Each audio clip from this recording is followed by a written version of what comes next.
Hello and welcome to the last of these lectures in this fourth week under the course titled Approximate Reasoning Using Fuzzy Set Theory, a course offered over the NPTEL platform. So far this week, we have exclusively concentrated on the operation of fuzzy implication. In the last few lectures, we have seen how to construct fuzzy implications from other fuzzy logic connectives. In this lecture, we will look at constructing fuzzy implications from unary operators. A quick recap, we have seen that this is the truth table for the classical implication. Based on this, we have defined a fuzzy implication, which is a mixed monotonic binary operation on the unit interval 0, 1, decreasing in the first variable, increasing in the second variable with these four boundary conditions. We have seen how to construct fuzzy implications from other fuzzy logic connectives. In this quest of ours, what really helped us is the equivalent formulation of P implies Q in terms of this logical formula negation P or Q. We were quick to translate this into the language of set theory and saw this as A complement union B, which allowed us to come up with the family of SN implications by simply substituting negation for complementation and a T conorm for the union. And using another equivalent formulation, that of finding out the largest subset C of X such that A intersection C is contained in B, we came up with another family of fuzzy implications, namely the R implications. Once again, taking Q from the first formula and writing it in yet another equivalent form, we came up with a family of QL implications. And all of these families we discussed when, if and when they satisfy these four desirable properties, namely the left neutrality property, the ordering property, the identity principle, and the exchange principle. In this lecture, we will look at constructing fuzzy implications from unary generators or unary functions. Let's look at a function f from 0, 1 to 0 infinity, which is continuous, strictly decreasing, such that f of 1 is 0 and f of 0 is less than infinity. We have seen this kind of generators when we discuss the additive generators of triangular norms. We have seen that you could write the pseudo-inverse in this way. Quickly, you might recall that what we have is a function, strictly decreasing function f from 0, 1 to 0 infinity, such that 1 maps to 0 and f of 0 can map to either infinity or some value less than infinity. And we have seen that if you want to talk about the inverse, for anybody within 0 and f of 0, then it is the actual inverse. But anybody here between f of 0 and infinity, what we do is f pseudo-inverse maps it to 0. That's the definition we have given here. We've also seen that if you define a function tf, that is function t from this f as f inverse of f pseudo-inverse of f of x plus f of y, it actually becomes a T-norm. It's commutative, associative, monotonic in both variables, and one becomes a neutral element. And the question is, can we construct a fuzzy implication from such unary operations f? This has led to the introduction of the family of f implications, or often also called as f generated implications. Take this function f from 0, 1 to 0 infinity, which is continuous, strictly decreasing. F of 1 is 0, f of 0 is less than infinity, whose pseudo-inverse is given like this. Let's look at the formula which is given like this. And I obtained from f as f pseudo-inverse of x into f of y, where x and y are coming from 0, 1. With the understanding that 0 dot infinity is actually 0, we call such an IF, we call f which gives us this IF as an f generator of IF. Note the word an, because there can be many such generator functions here for the same function IF. Okay, so now if you look at this function, Once again note that we have not written f pseudo-inverse but only f inverse. This can be easily explained. So what we have is that if of xy is given as f pseudo-inverse of x dot fy. Note that x comes from 0, 1, and so x dot fy will always be less than or equal to f of y, which means f pseudo-inverse of fy on this value will always be the inverse because it is going to lie between 0 and f of y. And f of y is the image of y, which means it lies between 0 to f of 0. Thus, it is also sufficient to write this as f inverse and not use the pseudo-inverse. Well, now that we have defined such a binary function, the question is it really a fuzzy implication? Yes, it is a fuzzy implication. To see this once again, let's consider this. Let's fix an x0. Now, as y increases, since f is a decreasing function, fy decreases, which means x0 dot f of y decreases. But when you apply f inverse, which is also a decreasing function, this entire thing increases, which means this function is increasing in the second variable. Instead, if you fix a y0 and look at this formula, as x increases, x dot f of y0, this increases. But if you apply f inverse on this f of y0, clearly this decreases because f inverse is also a decreasing function. Well, now let's look at some examples. If you take the function minus ln x as the generator f, we get the Jaeger implication. After long, Jaeger's implication, which is one of the basic fuzzy implications as we have expressed it as, makes an appearance now. And when you take f of x as 1 minus x, you get the Reichenbach implication. So these are the 3D plots of these two fuzzy implications. By now, these must be familiar to you. Now let's look at the properties that these fuzzy implications have.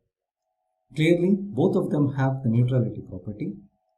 While the natural negation of Reichenbach is 1 minus x, in this case of Jaeger, we find that it is actually the smallest fuzzy negation.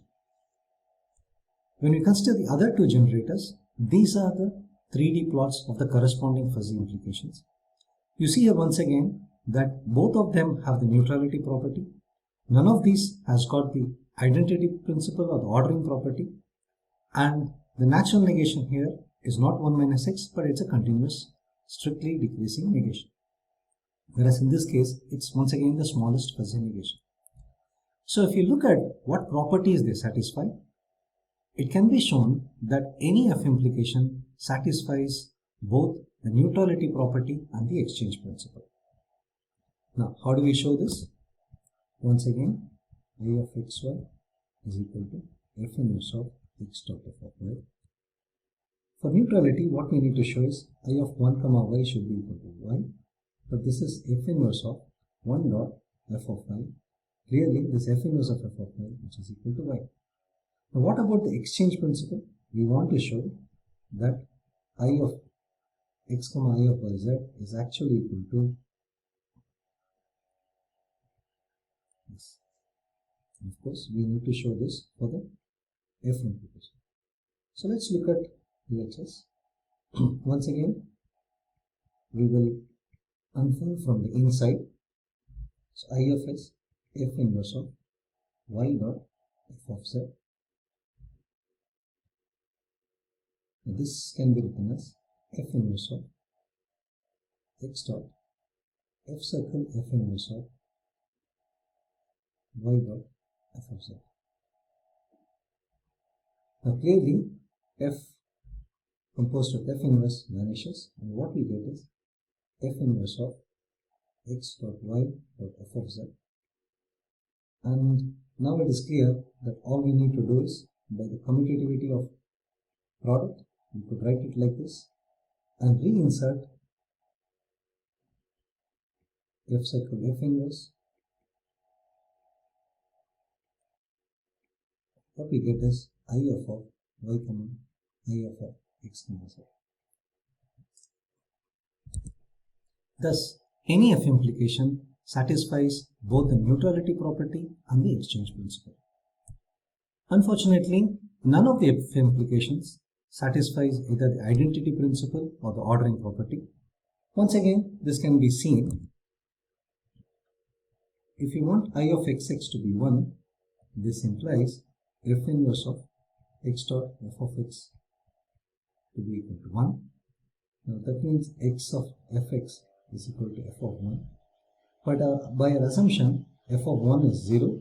Such kind of unary functions is what we are considering, which means x dot f of x is 0 clearly shows that either x is 0 or x is equal to 1. So for no other x, this is going to be valid. We know that if an implication has OP, it implies IP, but the contrapositive, since it doesn't have IP, clearly it cannot satisfy OP. What about the natural negation of an IF? So if F is an F generator of IF, if f of 0 is infinity, so clearly there are two possibilities for f of 0, either it is infinity or is finite. If it is infinity, then it can be shown that what you would get is the smallest negation, which is non-continuous. On the other hand, if f of 0 is less than infinity, then it is always a strict negation. Further, if f of 0 is less than infinity, and if you define these generators fn as f of x by f of 0, if this is a strong negation, then we can show that the natural negation obtained from such an f implication is in fact strong. Well, if you recall, we said that f is an f generator for the function if. That's because you can have many different generators for the same function if. Note here that if you consider this f1 in the case of f of 0 being finite, then what you would have obtained with f is essentially the same as what f generated implication you would obtain with this f1 also. In that sense, this f is not unique, it's only unique up to a particular generator. Well, now if you look at the family of f implications itself, we know that these are being generated by these unary functions f, and we can broadly partition this into two based on whether f of 0 is infinity or f of 0 is less than infinity. Now it has a very terse representation, quite a beautiful work which has led to this. If you consider this capital Phi, which is set of all increasing bijections on the unit interval, and if you take one such bijection, Phi belongs to this set. If I belongs to this set, that means if it is generated from an f such that f of 0 is infinity, it can be shown that I can be represented this way for some increasing bijection on the unit interval 0. And if the f implication is generated from an f such that f of 0 is finite, then such an implication can be represented for some phi, an increasing bijection on 0, 1, in this form. Now what is interesting is, look at these two implications, Jaggers and Reichenbach. We know that both of them are in fact f implications, but not just that, they seem to be the prototypical representatives of f implication. Why do we say so? Look at this representation. If I belongs to if infinity, it means f of 0 is infinity, or I belongs to f of if1, that means f of 0 is finite. We see that these are the representations that are given to us. Now, take phi to be the identity function, which is an increasing bijection on 0. Then what you get is this ixy is in fact the Jaggers implication. And if you substitute identity for phi here, what you would get is actually Reichenbach implication. So every f implication in essence is some transformation of either the Jaggers implication or the Reichenbach implication. Well, this is one family of implications called the f implication that we have generated from decreasing continuous functions. The obvious question is, what if we have continuous strictly increasing functions from 0, 1 to 0 infinity? So obviously g of 0 is 0, and it is g of 1 that could either be infinite or finite. Once again, we could discuss the pseudo-inverse in this case if g of 1 is finite. And look at this formula Ig. With the understanding that 1 by 0 is infinity, we call such a G as a G generator of Ig. Clearly, it means that this generator is not unique. What can be shown quite quickly is that every such Ig is a fuzzy implication. The proof is similar to what we have seen in the case of F implications. And if you look at some examples, you see that if g of x is minus 1 by ln x, we actually get the Jaeger's implication. And if g of x is the identity function, we get the Gauguin implication. The plots of Jaeger's and Gauguin we know. So these are the plots of the other two fuzzy implications that we have given here, which are obtained from these two G generators, minus log of 1 minus x and tan pi by 2 of x. You see once again here that we actually get neutrality property for both these fuzzy implications. And interestingly, both of them seem to have their natural negation as the smallest fuzzy negation. And none of these two has OP or IP. Of course, we know that Gauguin implication does satisfy OP and hence IP, whereas Jaeger's does not satisfy IP or OP. If we look at the properties they satisfy, definitely every G implication satisfies both the neutrality property and the exchange principle. It can be shown as we have done it in the case of F implications. What about OP? It can be shown that the only G implication which satisfies the ordering property is the Gauguin implication. If you are looking at identity property, yes, there are many G implications which do satisfy the identity property, but under this condition. That means g of 1 has to be finite, and this function g of g1, which is defined like this, it has to be greater than the identity function on the unit interval. What about the natural negation of a G implication? As we have seen, it is always the smallest fuzzy negation, and in that sense it is always non-continuous. What is interesting is, given a g of 1 is finite, you could construct Ig, which is the G implication, but you could also construct the same G implication using this function g1, which is essentially a scaled version of the original G.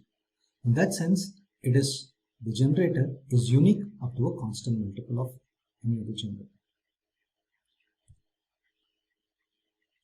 Well, once again, we could partition the set of all G implications into two based on whether g of 1 is finite or infinite. And what we have are these two interesting representations. Once again, if I belongs to Ig infinity, that means it is generated from a generator G such that g of 1 is infinity, then such an I can be represented like this for some increasing bijection on 0-1 interval.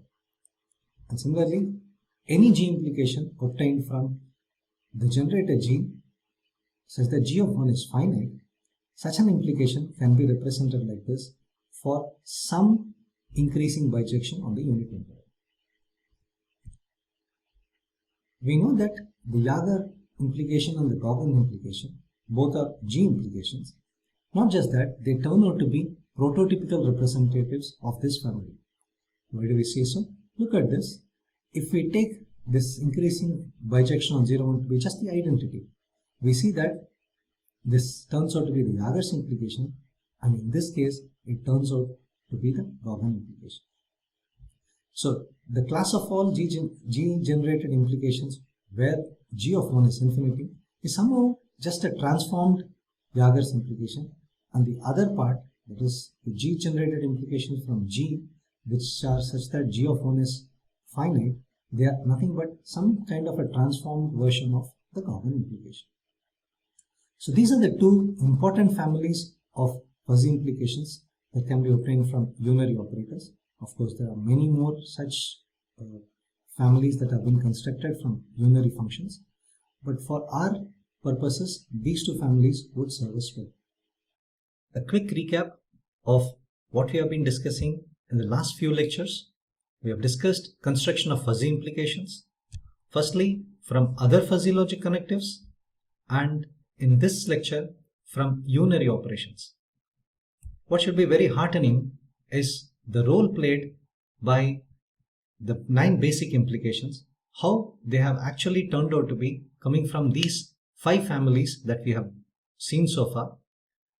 Not only do they belong to these 5 families that we have discussed, that's not the only reason why we discuss these 5 families.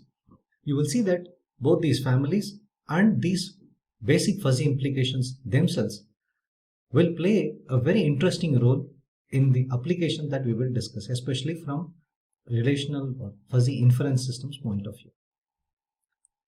What next? So far, we have seen 3 basic fuzzy logic connectives, that of negations, T-norms, and implications. In the last lecture of this week, we will see some relationships that exist among these 3. Once again, a good source for the topics covered in this lecture is the book on fuzzy implications.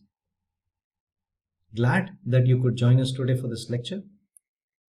Looking forward to meeting you again in the next lecture. Thank you.